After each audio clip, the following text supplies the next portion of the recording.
Les points des 5 éléments, technique fondamentale du Xing Yi Chuan, sont la base de toutes les autres. Appelés points mères, leur pratique vise le développement de vecteurs de force spécifiques. Chaque élément se concentre sur des vecteurs particuliers qui se manifestent dans la mécanique du corps. Ces vecteurs sont ensuite appliqués à toutes les autres techniques, faisant de leur maîtrise un élément clé pour comprendre et exécuter correctement les autres actions du Xing Yi Chuan. Le Beng Chuan, ou point d'écrasement, est le troisième des 5 éléments. L'état classique de l'élément auquel l'écrasement se rapporte est le bois. Sa forme ressemble à une flèche et l'organe interne auquel il est associé est le foie. La référence à la flèche décrit son vecteur de force, qui est droit et direct, ainsi que sa vitesse, qui est aussi rapide qu'une flèche. La mécanique corporelle de Beng Chuan se caractérise par une expansion et une contraction, à l'image d'un arc que l'on tend et d'une flèche que l'on relâche. Il s'agit d'une approche directe et pratique dans son application. Le Beng Chuan est respecté depuis de nombreuses générations en raison de ses effets dévastateurs en combat. Le célèbre maître Go Yunshen était connu pour avoir un coup de poing écrasant et invincible. Le Beng Chuan semble simple à première vue, mais il devient profond lorsqu'il est développé à des niveaux plus avancés et combiné avec des mouvements de tout le corps. Bien qu'il existe de nombreuses variations de Beng Chuan, dans cette vidéo d'introduction, je vais aborder en détail les fondamentaux et l'exécution standard dans ma lignée Hebei de Xing Yi Chuan. En général, toutes les méthodes et variantes du Beng Chuan suivent les principes que je vais présenter et les appliquent. Tenez-vous debout, pieds à la largeur des épaules, et tendez les mains comme dans la position Santi-Shir. Serrez les mains en poing et tournez le poing principal vers l'extérieur pour que le cœur du poing soit vers le haut. Le poing inférieur est ramené vers le bas de l'abdomen, coude bien rentré. Tout en faisant cela, avancez légèrement l'épaule principale et remontez le poing inférieur vers l'abdomen. Ensuite, tendez le poing inférieur vers l'avant, suivant l'avant-bras principal, en ramenant le poing principal vers l'abdomen.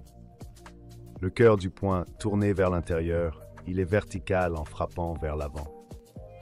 Le cou suit la ligne médiane du corps. Assurez-vous que l'avant-bras est parallèle au sol et que le coude reste légèrement plié, non verrouillé. Engagez la taille et les épaules. Poussez l'épaule à chaque frappe et pliez les coudes pour exploiter toute la force du corps. La rotation des épaules et de la taille assure que le coup de poing suit la ligne médiane. Assurez-vous que le coude du bras qui frappe reste contre les côtes et derrière le poing pendant l'impact.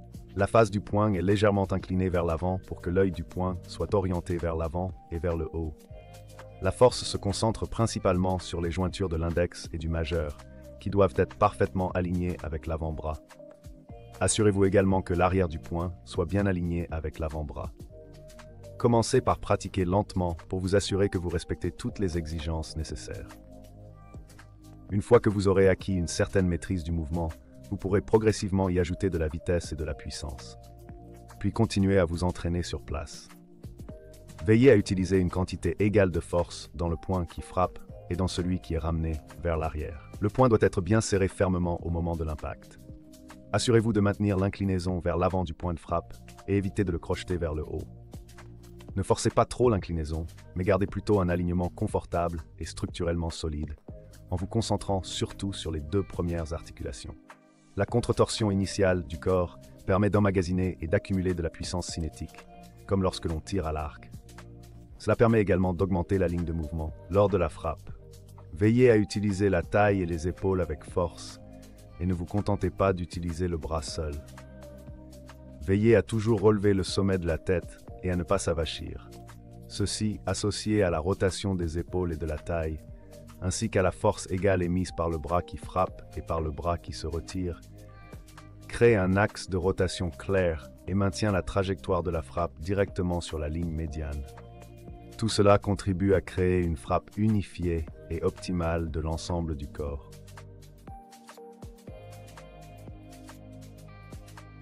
Demi-pas Beng Chuan est exécuté avec un demi-pas ou banbu. Cette marche a été abordée dans un manuel précédent sur le jeu de jambes que vous pouvez consulter d'abord. La première méthode d'exécution, Beng Chuan, se caractérise par une force synchronisée avec le pied arrière suivant le pas. Les détails du travail des mains expliqués dans cette vidéo doivent être combinés avec le demi-pas, les bras alternant avec chaque pas. depuis une position Santi-Shear gauche. Effectuez les mouvements de Beng Chuen en tournant le poing vers l'extérieur, le cœur du poing vers le haut et poussez l'épaule gauche en avant. Avancez le pied gauche d'un demi-pas et tenez-vous fermement. Ensuite, frappez avec la main droite et suivez d'un demi-pas avec le pied droit, terminant juste derrière le talon gauche en glissant avec un bruit sourd.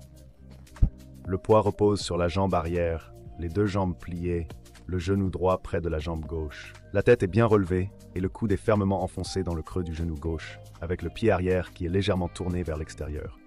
Il faut presser la tête vers le haut et descendre la taille. Ensuite, avancez le pied gauche à nouveau d'un demi-pas, suivi par le pied droit d'un demi-pas. Lorsque vous frappez avec le poing gauche, alternez les coups entre la main gauche et la main droite. Cependant, il est important de répéter la même méthode de pas d'un côté à chaque frappe.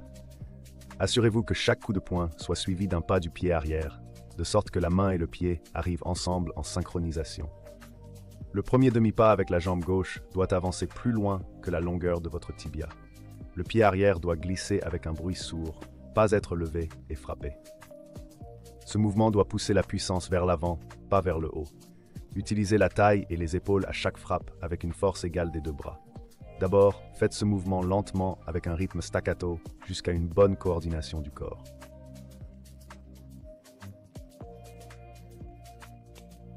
Ensuite, vous pouvez commencer à effectuer un mouvement fluide en utilisant votre force. Continuez à vous concentrer sur le respect des principes que nous avons mentionnés précédemment et assurez-vous que votre frappe reste bien coordonnée et synchronisée avec le mouvement de réception de votre pied arrière.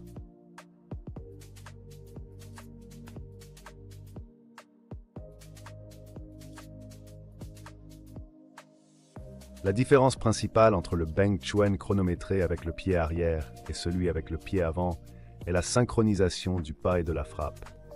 Ici, la frappe coïncide avec le placement du pied avant. Les aspects du haut du corps restent identiques. Pour débuter, préchargez votre poids avec une tension dynamique sur la jambe arrière pendant les actions initiales du haut du corps. Cela vous permettra de vous propulser dès que la tension est relâchée par l'avancée du pied avant. Quand votre pied avant touche le sol, votre Beng Chuen doit arriver simultanément.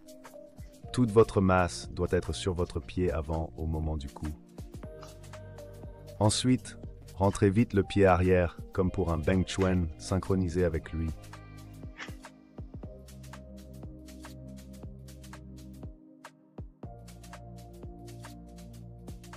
Comme chaque point élémentaire, le Beng Chuen demande une pratique quotidienne et concentrée à long terme pour que la mécanique corporelle, les actions et le vecteur de force soient corrects. La clé du Beng Chuen est dans le travail des pieds et des jambes. Comme on dit, les mains donnent 30% de la puissance et les jambes 70%.